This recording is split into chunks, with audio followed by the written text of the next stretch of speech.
Hi, good morning. Welcome to our Homebuyer Confidence session. My name is Tiffany Vanderputten, and some of you may have joined me for Module 1. We're going to get started today on Module 2, so very excited to have you all here. Just a few notes before we get started. We will be recording the session. That's number one. And number two is this isn't interactive in the sense that you can't talk to me throughout the presentation, but what you can do is drop questions into the Q&A. And as soon as we finish up, I'll be happy to answer as many of those as possible.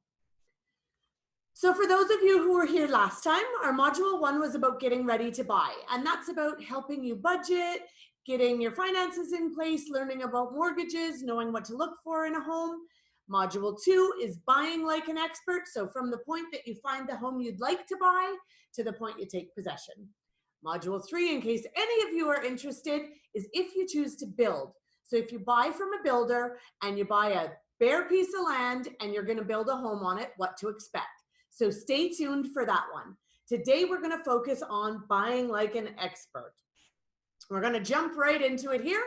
The few things that you're going to get out of this today are you're going to learn basically what happens right from the beginning. So you're going to put a property on hold. You're going to write an offer and negotiate on that property. You're going to write the contract, ideally remove the conditions, and then complete the sale of your new home and become a homeowner. So pretty exciting, but let's jump right into the timeline of kind of what I talked about. You're going to find that home and put it on hold. You'll make an offer, ideally have that offer accepted. You may have a home inspection done on the house. You'll review your contract and remove conditions on the deal. You'll do your last steps to finalize that mortgage. I'll explain a little bit about what the appraisal looks like and why a bank does it. You're going to coordinate all your paperwork so that all the people that need the paperwork have it. Complete the sale, get the keys to your new home, and then step 10, the very best one, you're going to celebrate. So as this process moves forward, there are a few key players that you will probably deal with as you buy your new home. So the first one is a realtor. So a couple things to know here. If you are buying a resale home or a home that's been previously lived in, you will probably be using a realtor. Now, the reason that you're probably going to use a realtor is because they probably are. So you probably found that home because it's listed on MLS, and so you engage a realtor to help you purchase that home. If you're buying a new home, it's not as necessary. All of the builders will have new home sales professionals or experts that can help you through the process without a realtor, but of course you're always permitted. Regardless of what type of home you're buying, you can always use a realtor. If you are using a realtor, you will have to be under a brokerage agreement. So that just means that you are committing with the brokerage that the realtor works for, that's who you're going to be dealing with for the purchase of your home.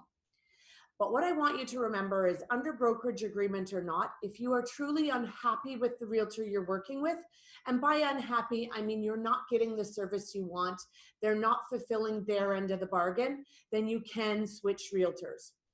That brings me to another great point. How do you find a realtor? You're going to ask your friends, you're going to ask your family, you're going to ask people who have bought a home previously who have had a great experience. Once they've given you a few recommendations, you may then go onto that realtor's website or Facebook page or Google and see if there's any reviews for that realtor and find someone that you think you're going to be most comfortable with. There's a few things to really watch for as far as working with a realtor. Those are your red flags, you may call them. So the biggest thing is if they're not answering your calls or your emails. Now remember, if you give them a call, they might be busy. What you want to know is that they're going to call you back. If they don't call you back for 24 to 48 hours, maybe you're not their priority. And what you need to find is a realtor who puts you at the top of their priority list. The other thing that you want to do is you want to find somebody who knows the area you're buying. You're going to have a lot of questions. As you look at homes, you're going to ask your realtor, do you know where the closest school is? Do you know where the closest church is? What grocery store would I shop at? You want your realtor to be able to answer those questions. So you really want someone who understands the area and puts you as a priority. The next person who's very important and who you can't do any of this without is a mortgage broker or a lender. So a mortgage broker is kind of like a realtor, but for money. So they're going to go out and they're going to shop the different opportunities they have to get you a mortgage. Many mortgage brokers have access to, hundreds of lenders, and they're going to look at what rate is best for you, what type of mortgage, which lender is best for you. And just like a realtor would negotiate the cost of your home, your mortgage broker is going to negotiate the rate, and they're going to try and get the best rate on your behalf. They're also going to help you determine how much you can afford. And if by any chance you can't afford what you're looking for, they're going to give you some advice on either dropping the price point at which you're looking, or give you some advice on how to save a bigger down payment, or get your financing in order so that you can buy that dream house that's at a little higher price point than you had hoped for. The third key player we're going to talk about is a lawyer. So a lawyer is 100% necessary in the home buying process. Even if you were to sell between you and your mom, someone's still got to finalize that paperwork, and that's going to be a lawyer. My most important point for you here is going to find somebody who specializes in real estate. So just like any other profession, they are experts in their field. So if you get someone who specializes in family law and you want them to close on your house, they may make mistakes. They may end up actually costing you more money in the end, because those mistakes may mean you don't close on time, or they're having to redo paperwork. They're going to put that cost somewhere, and it's probably going to be towards you. These are people that are going to guide you through all kinds of paperwork. There is a ton of paperwork when you buy a new home. You're going to have a ton of questions. So please find somebody who is the expert. When you're trying to find your lawyer, by all means, you can interview them. You can go out and talk to 3, 4, 5, 6 lawyers, however many you want, to try and find the right one. But again, I'm going to tell you there's a few key tips here. Yes, you can ask them when they graduated and what their marks were, but that one may not want to work with you a whole lot. What you want to do is you want to ask them if they specialize in real estate law. Number one important question. You want to ask who else will be working on your case. Remember, a lawyer isn't going to do all of this work. They probably have a paralegal or a legal assistant who will be assisting them and doing a lot of the work for them. Completely normal and allowed. Don't think it's a bad thing if the lawyer says, it's actually probably more of a red flag if the lawyer says he will be doing all the work on his own, because that's not the norm. And then the other really big thing that you want answered from the get-go is, how will they bill you? Because typically what you're going to find is that a lawyer will tell you it's $700 for a closing on a house. Now, what they haven't told you is, what about if you have questions? Every time you phone them, are they charging you? Every time you send them an email, is there a bill attached to that? If you'd like them to review your disclosure documents, are they going to charge you for that? So those questions are really important at the forefront, and you want to know your full cost, because buying a house is a big deal. There's lots of things to spend your money on, so you want to have those things nailed down before you commit to your lawyer. Now we're going to get to the fun part where you're actually going to put an offer on a house. So here we go. First part is if you are buying a new construction home from a builder. So what generally happens there is you go out, you see some show homes, maybe you decide what home you love.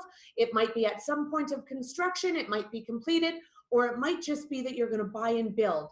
Either way, what the builder typically requires is a $1,000 deposit, and that will put that lot on hold for you. And then you are obligated within the next 24 to 48 hours to write the deal. So that's typically what happens with a builder. If you are looking, excuse me, sorry. If you're looking at a resale home, it's a little different, because the $1,000 or $2,000 that is a typical amount that you put down with a builder is different, because it's an amount agreed on between yourself and the seller.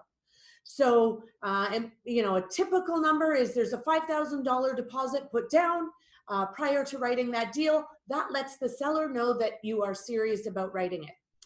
The other thing that sometimes happens in a resale situation is you'll put down a larger deposit, because that gives the seller a higher degree of confidence in how much you want their home. So it's a little bit more negotiable in a resale home.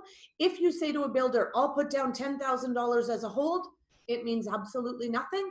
For the most part, the process is the process, and it stays the same regardless. Remember, in both of these scenarios, that deposit is going to be applied against the purchase price of your home. So you're not putting down a deposit that goes into the seller's pocket or the realtor's pocket. You're putting down a deposit that goes straight towards the purchase price. The next thing you're going to do, you've got 24 to 48 hours after you've put that hold in place, you're going to make an offer to purchase. So the tough thing here is, what do you purchase? You know that the seller has it listed for $350,000. So you're going to go about now and do a little bit of your homework. You're going to look at the other homes in the neighborhood and find out how much they are listed for and how similar they are to yours. So for instance, you're making an offer on a $350,000 home that's 1,600 square feet. Well, you can't compare that against a 2,200 square foot home. So you're going to look for like homes in the neighborhood and see how much they're selling for. If it's a listed home or a home that a realtor has a listing on, you're going to look around and see how long that listing has been up. So for instance, I have my home listed at $350,000. You see everyone else in the neighborhood has sold the similar home to mine at about $340,000, and mine's been on the market for 6 or 8 months. What that may tell you is I'm not willing to compromise on my price, so people have gone elsewhere because they wanted a lower price. It may also tell you that I've got more upgrades, or there's something special about my house that has allowed it to be a little more expensive. So you kind of want to look at both sides and understand what's going on with the home you're looking at. And lastly, again, this is quite important. You want to look at the community you're buying in. So if you're buying a home in a neighborhood that has a brand new school coming in the next year, or it has a school within walking distance to the property you're looking at, or the property you're looking at has, you can walk to the grocery store, you can walk to parks, you back onto a park, and you can walk to the kids' school. That's probably going to have a premium on it over the ones that are in the same community even, but maybe 1 kilometer or 2 kilometers away from the school. That's still walking distance, but it's a bit of a hike in the winter if you have little kids. So you want to look at kind of all the parameters so that you know why the seller is asking what they're asking and how much you should offer on that home. When you go in to make an offer, there's certain things that are going to have to be included. So your legal name, and this is very important because your legal name, they are going to check your ID. So the legal name that you give them should be what matches your driver's license. So for instance, my name being Tiffany Vanderputten, I can't write a legal contract under the name Tiff. I have to use my full name on the contract. It's going to have your seller's name, the name of the address of the property, and that property address will have to be the municipal address, the 123 Mayberry Lane, plus it will also have to have the lot and block or legal address of the property. You're going to have the purchase price or the amount you're offering, the amount of your deposit, the condition removal date or the expiry date on the deal. All deals expire at some point, so this is a very important piece in there. The closing date, which you probably think of as the possession date. If you would like an RPR or land survey included, you need to have that included in the offer because that's an item that costs money. So somebody has to pay for it and that needs to be in there. You also have to have any other conditions you want met. Some of you may have noticed that I very purposely skipped over an item that says additional items you wanted included in the sale. I skipped over it because I want you to remember this. If, for instance, you and your realtor or the two realtors or you and the seller are talking about the fact that you would like all the appliances included and all the blinds included, and both realtors have said, yep, that's absolutely no problem. They'll be left in the home on possession date. The seller has shaken your hand and said, you know what, no problem. The blinds will be here. And so you haven't put it in the contract. Understand that the seller has every right to remove them and for those not to be in the home the date of possession. So you need everything included in writing in the contract. No verbal agreements will be honored, and make sure that everything you want is written in the contract. There are two types of offers you can write. The first and the most common is a conditional offer. So a conditional offer states that there are factors or conditions that must be met in order for the contract to move forward. So for example, if you want the home to pass a home inspection, you must write that as a condition in the contract. You can make an offer conditional to multiple conditions or factors, And if those conditions aren't met, you have the ability to walk away without paying a penalty or losing any of your deposit. That is, of course, as long as they are done within the allotted time period. This gives you, the buyer, a little bit of calm. You get to breathe, you take your stress away. It gives you a level of protection and alleviates some of your stress. The most common conditions that you will put in your offer are, you're going to say conditional to or subject to financing, subject to a home inspection, or subject to a sale of a home. Remember, all sellers aren't comfortable, and the seller has the right to refuse your conditions. So for instance, again, I'm the seller of a home at $350,000. I may have multiple offers that come in on the house. So I may have you come in with an offer at $350,000, exactly what I'm asking. I'm super happy about that. But you say yours is subject to financing, home inspection, and sale of home. Then I have another buyer come offer me also $350,000, only subject to financing. I'm going to probably choose the one only subject to financing. The dollar values are equal, but the second offer has alleviated some of my stress as the seller. So you really have to contemplate what's most important to you and make sure those things are put into the deal.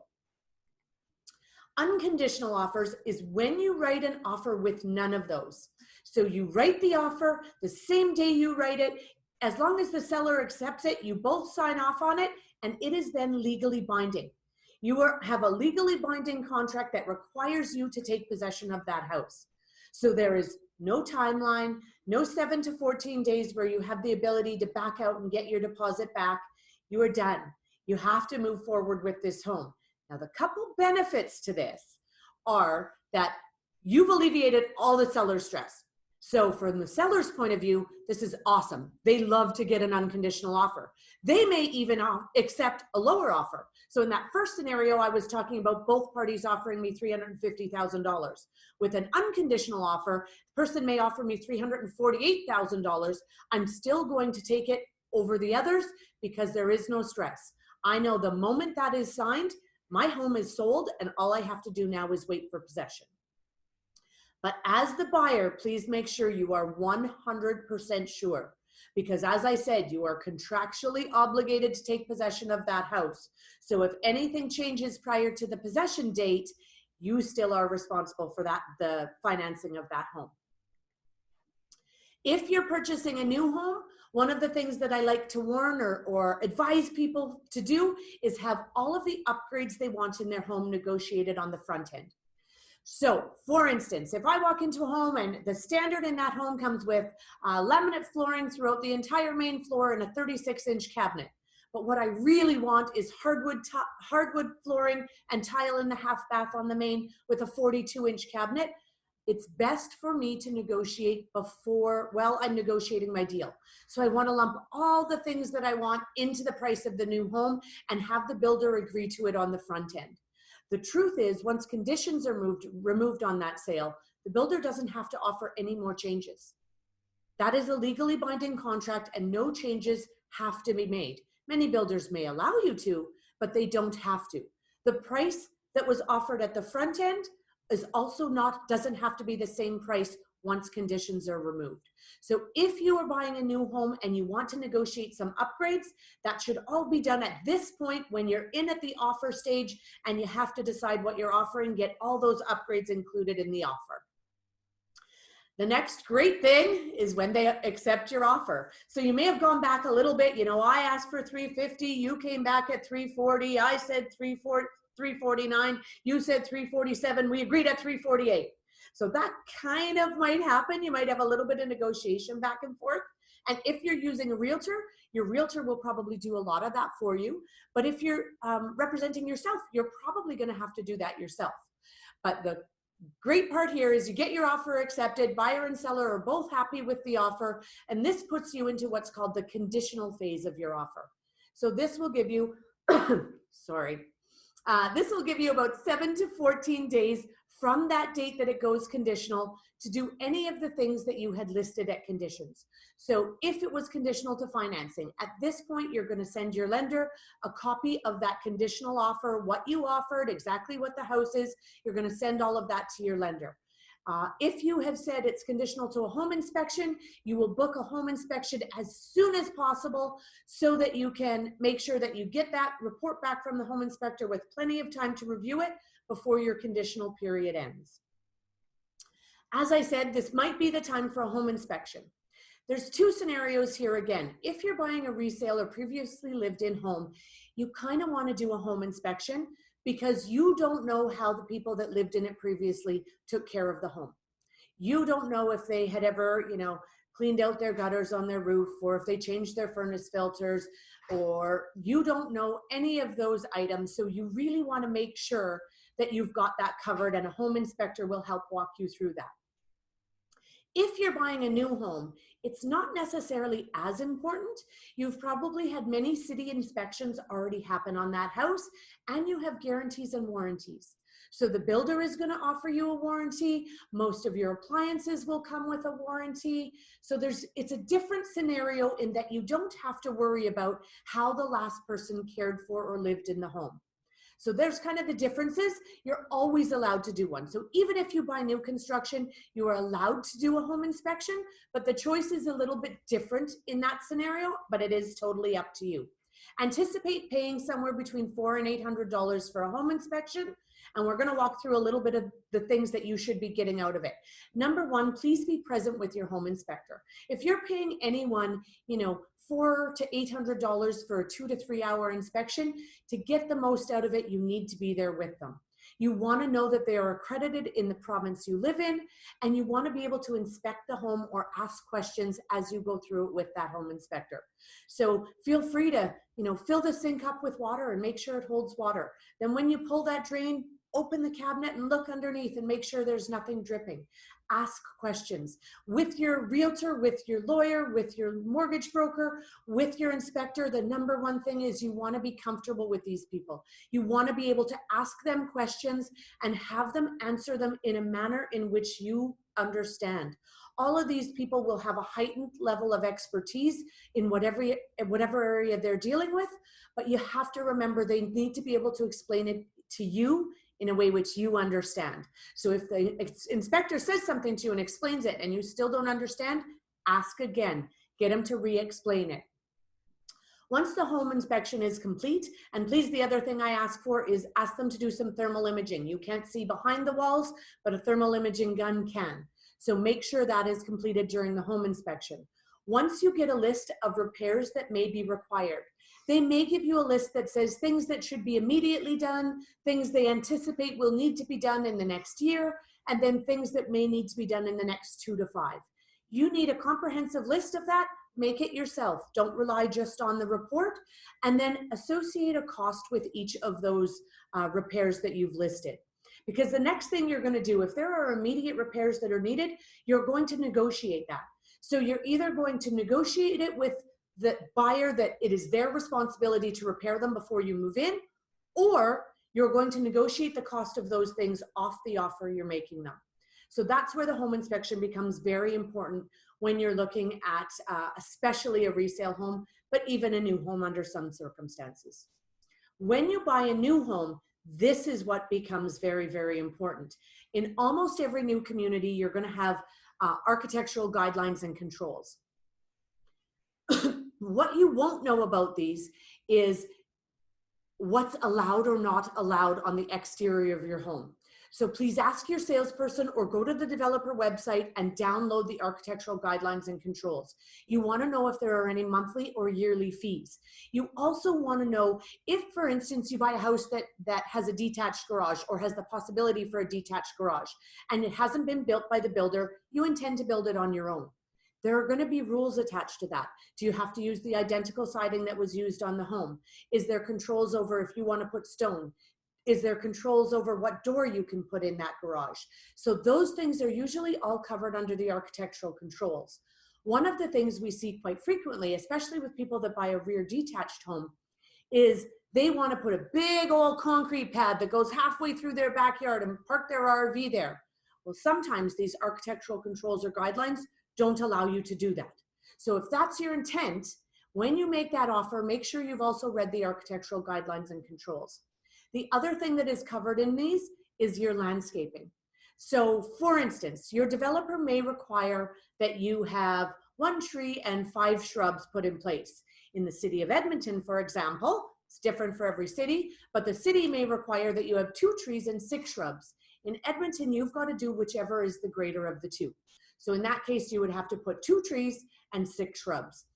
And the developer will mandate that those things are complete, and they usually hold a deposit from you, and they won't give back that deposit until you have completed your landscaping to their satisfaction. So now you're getting really close.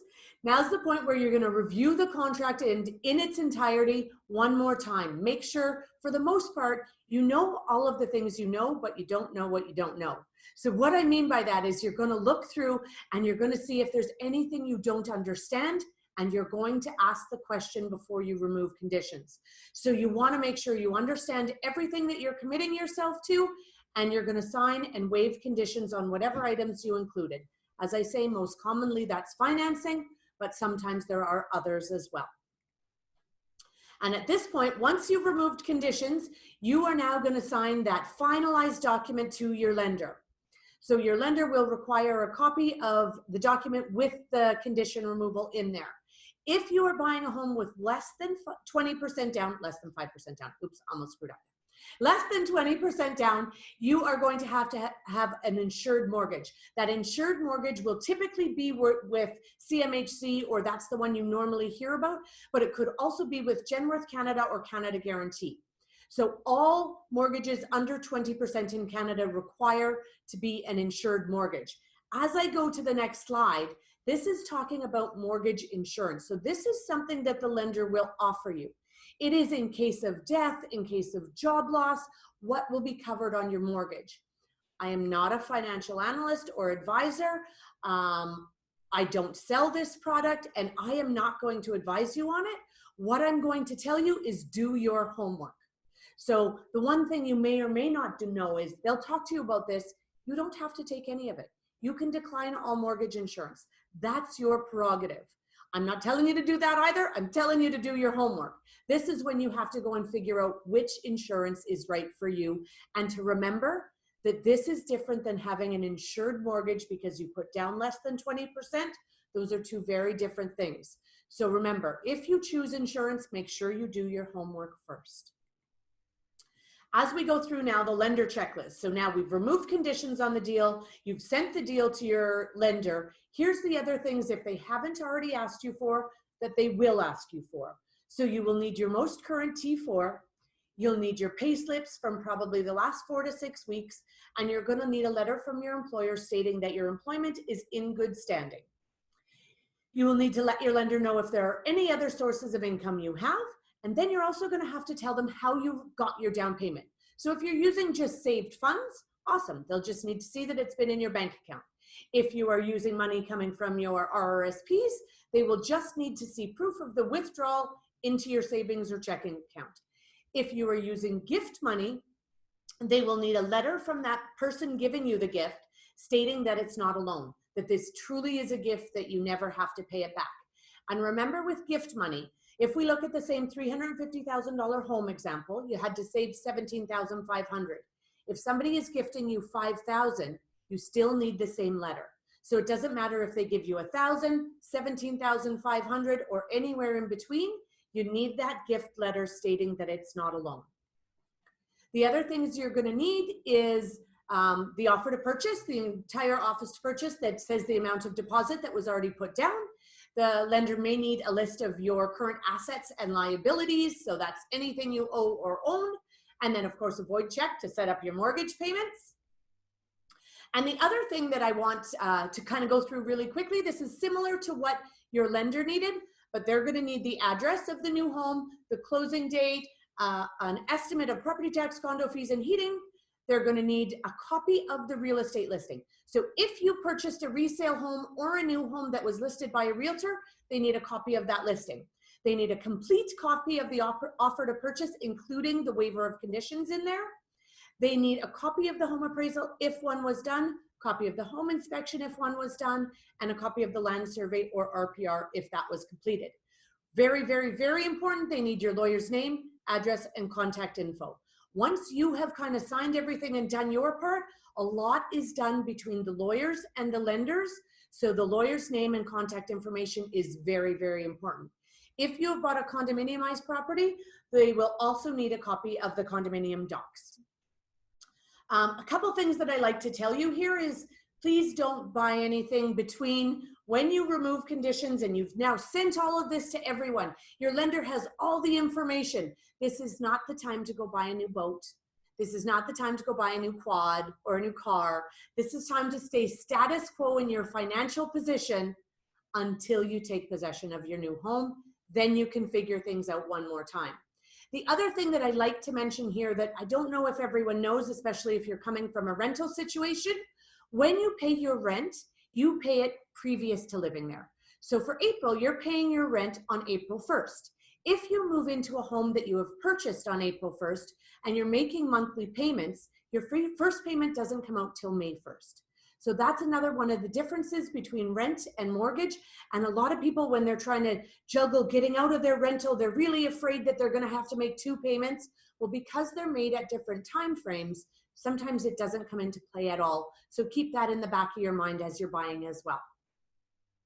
Your lender now has everything they need. They're going to send it to their underwriter, get the stamp of approval, and you will get the note back from your lender saying, yay, we're approved. Everything's good on this home. I bring up appraisal now because more than anything, I want you to understand it. So many times the lender is going to ask for an appraisal on the home. Sometimes they don't even step foot in that house. What they do is they pull the price of similar homes in the neighborhood that have sold.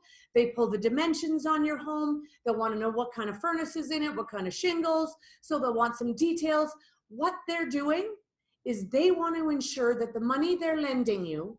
So let's give an easy example. I'm going to lend you money to buy a car. I give you $5,000 to buy a car, and you go out and you buy $1,000 car and you pocket the other $4,000, go buy some clothes, go buy a new picnic table, whatever you want to buy. Then I haven't been a very smart lender because I lent you $5,000. If you can't pay it back, all I have to show for it is a $1,000 car, and I have to sell $1,000 and take a $4,000 loss. The bank is doing the same thing. They are lending you the money to buy the home. They want to ensure that if anything goes sideways on this purchase and you aren't able to pay for that home, that they can then turn around and sell it and recoup the money they have lent you. So that's how you have to think about an appraisal. They're just ensuring that they are lending you the appropriate amount of money for the home you found.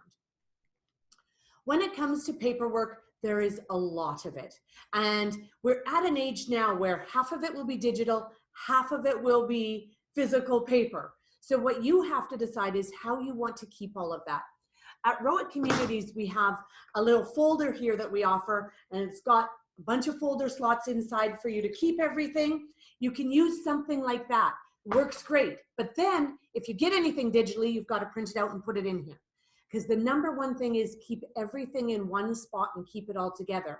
If you prefer to store everything digitally, if you get anything via physical piece of paper, scan it in, have a dedicated inbox in your email, and make sure everything is kept at one spot.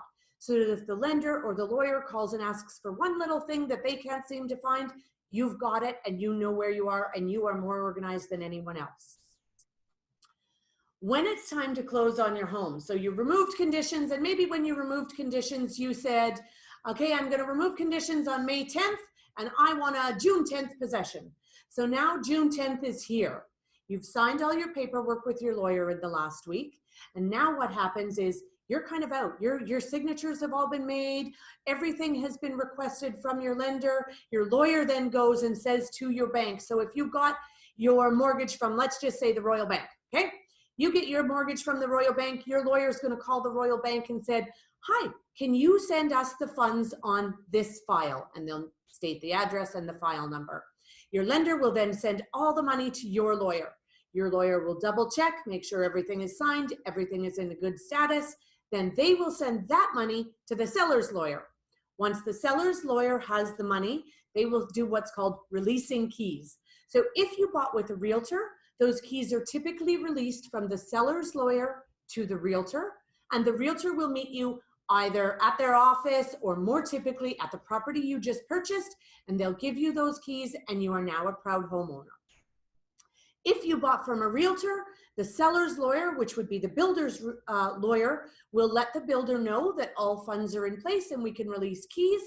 And then you will meet one of the builder's representatives at the home that you purchased, and the builder will turn those keys over to you. So either way, this is kind of everything that happens on the day of possession. Always anticipate it'll probably happen sometime after the lunch hour, because there's a lot of coordinating that happens here between a mortgage broker and 2 lawyers. And so everything's got to kind of happen over the morning hours usually, and you'll get your keys sometime in the afternoon. The thing that I like to remind people here, some of you may be aware that 4 years ago, Fort McMurray faced a horrible, horrible instance, which was the fires that happened up there. And I had the privilege to work with some of those homeowners. And some of the things that I learned there is I knew everyone had home insurance. You know, you own a home, it's mandatory, you have home insurance. What I didn't know is you have to insure any betterment you put into your home.